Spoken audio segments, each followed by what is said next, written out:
내 이름은 김민준이다. 45살, 서울에서 평범한 회사원으로 살아왔다.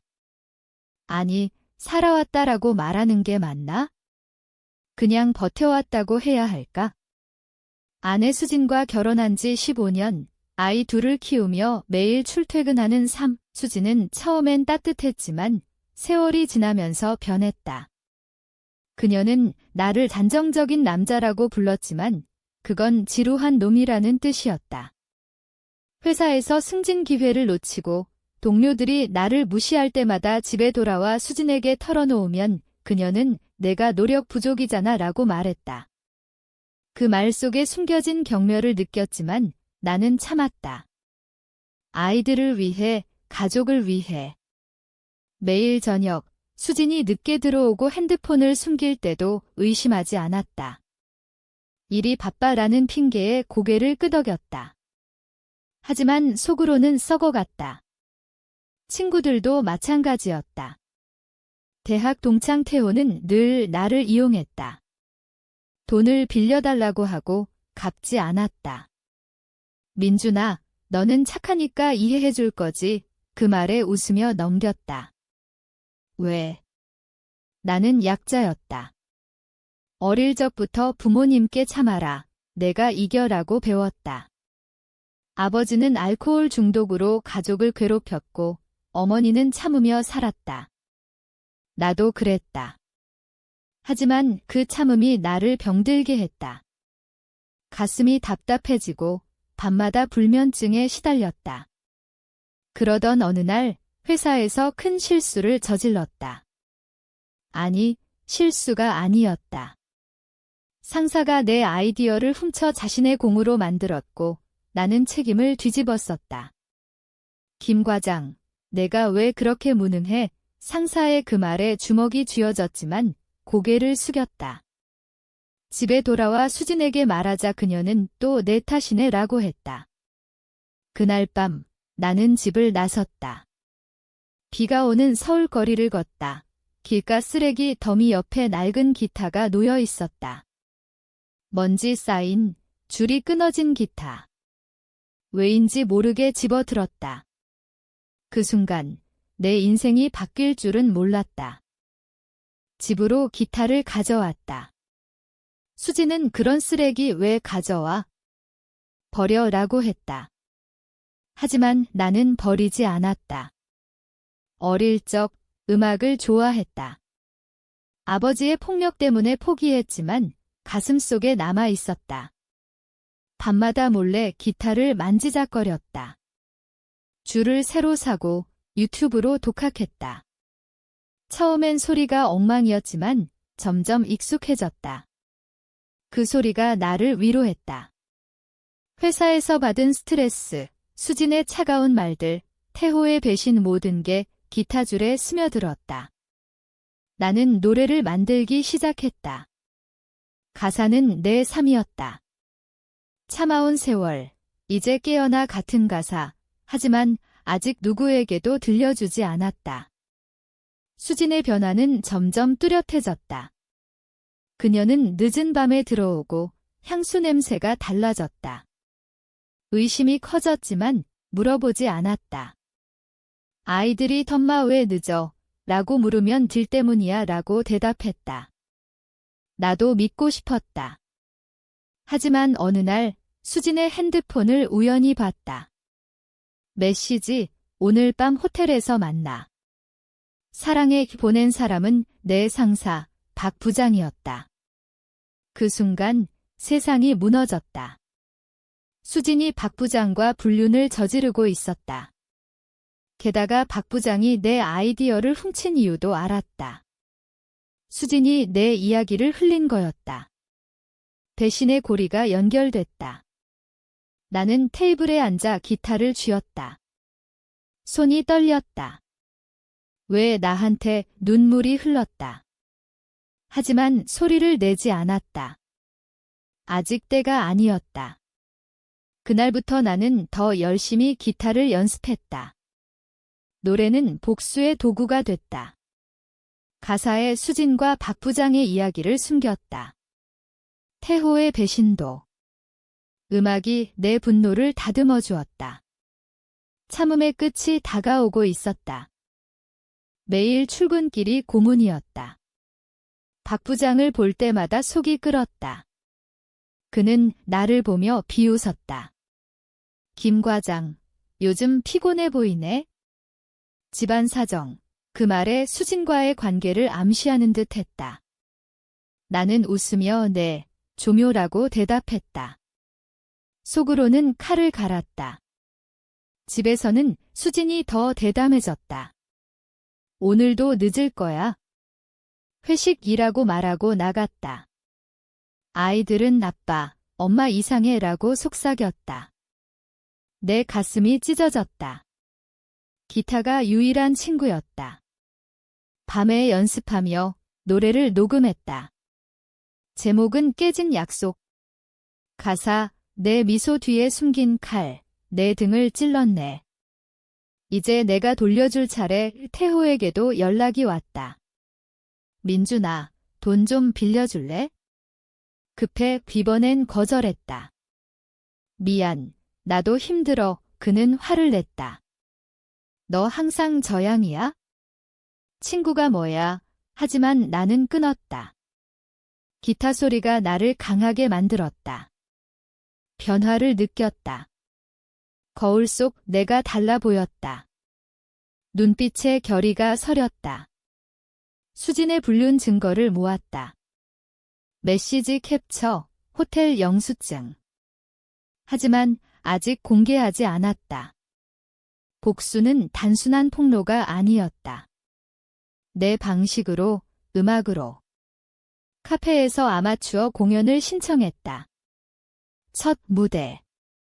떨렸지만 기타를 쥐니 평온해졌다. 노래를 불렀다. 청중이 박수를 쳤다. 좋아요. 그 소리가 나를 채웠다. 집에 돌아와 수진에게 말했다. 오늘 공연에서 그녀는 비웃었다. 기타. 웃기네. 나이 먹고 무슨 짓이야. 그 말에 상처받았지만 웃었다. 곧 알게 될 거야. 공연이 점점 늘었다.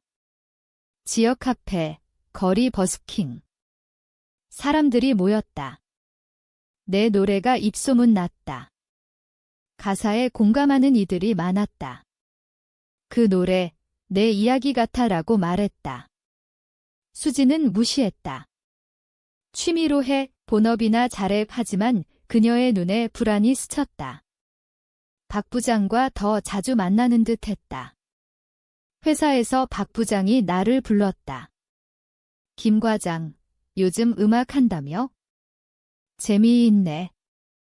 하지만 일에 집중해. 그의 미소가 역겨웠다. 나는 고개를 끄덕였다. 속으로는 곧 내가 무너질 거야라고 생각했다. 태호는 다시 연락했다. 민준아, 왜 그래? 옛날처럼 도와줘. 아니, 이제 그만. 그는 욕을 퍼부었다. 너 변했어. 배신자. 웃음이 나왔다. 내가 배신자? 웃기지도 않았다. 기타가 나를 변화시켰다. 노래를 더 세게 만들었다. 배신의 그림자라는 곡 가사의 불륜과 도둑질을 암시했다. 온라인에 올렸다. 조회수가 올라갔다. 사람들이 댓글, 이 가사, 실화인가? 수진이 봤을까? 그녀의 행동이 이상해졌다. 너 요즘 뭐 해? 그 노래 물었다. 그냥 취미야. 대답했다. 하지만 그녀의 얼굴이 창백해졌다. 변곡점이 왔다. 큰 공연 기회가 왔다. 서울 클럽에서. 그날 수진과 박 부장을 초대했다. 와봐.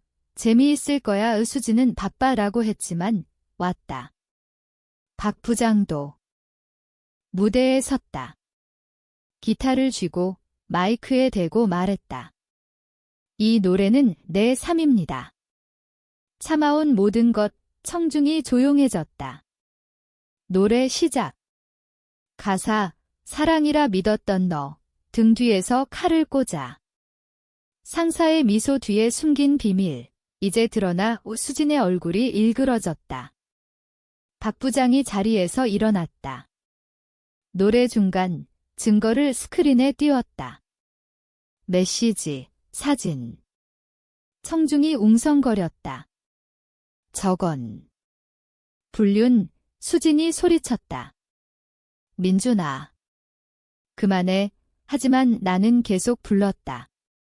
복수는 달콤해. 내 눈물로 공연 끝, 박수가 터졌다. 하지만 수진은 울며 달려나갔다.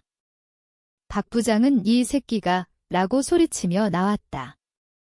다음 날 회사에서 소란이 일어났다. 박 부장이 사표를 냈다. 불륜 스캔들로. 수진은 집에 와서 무릎 꿇었다. 미안해, 민준아. 실수였어. 하지만 나는 말했다. 실수. 2년째잖아. 아이들에게 말했다. 아빠가 갈게 이혼 서류를 내밀었다.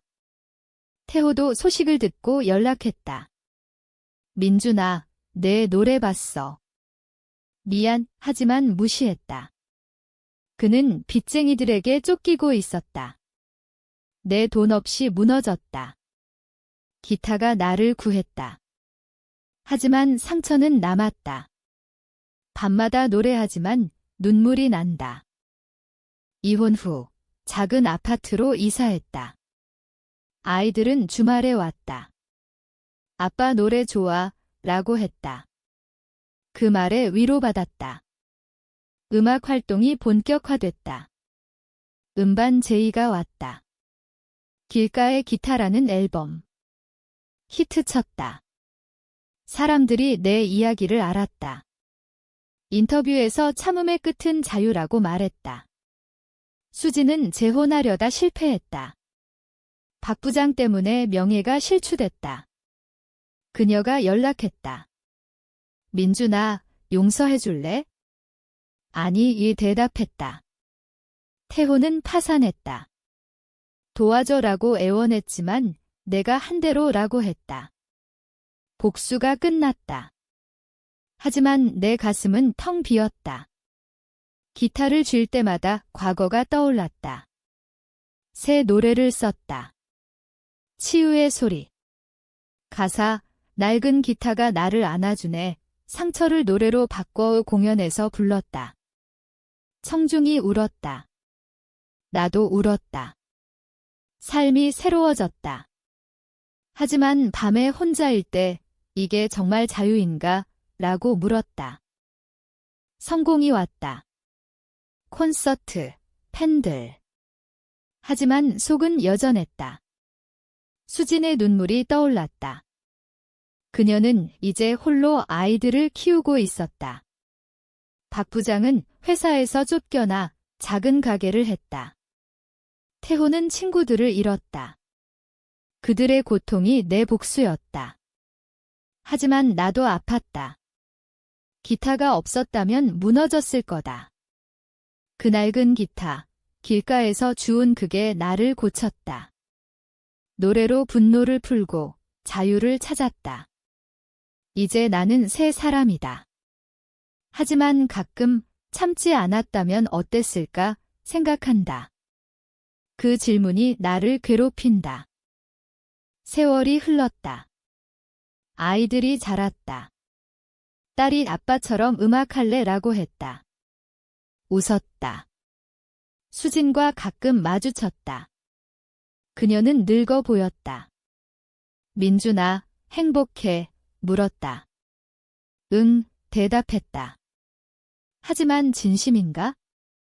기타를 연주하며 생각했다. 복수는 달콤했지만 빈자리를 남겼다. 새 사랑을 만났다. 그녀는 내 노래를 좋아했다. 내 상처가 아름다워 말했다. 치유가 시작됐다. 콘서트에서 마지막 노래? 이 기타가 나를 구했다. 하지만 너희도 내 소리를 찾아 청중이 환호했다. 무대 뒤 기타를 내려놓았다. 이제 충분했다. 삶을 즐기기로 했다. 수진에게 편지, 용서할게. 나도 잘못했어. 그녀가 울었다. 화해는 아니지만 평화였다. 이제 나는 길을 걷는다. 그 길가에서처럼. 기타는 집에 있지만 내 가슴에 있다. 참음의 끝은 무엇일까? 그 질문이 남지만 답은 나 자신이다.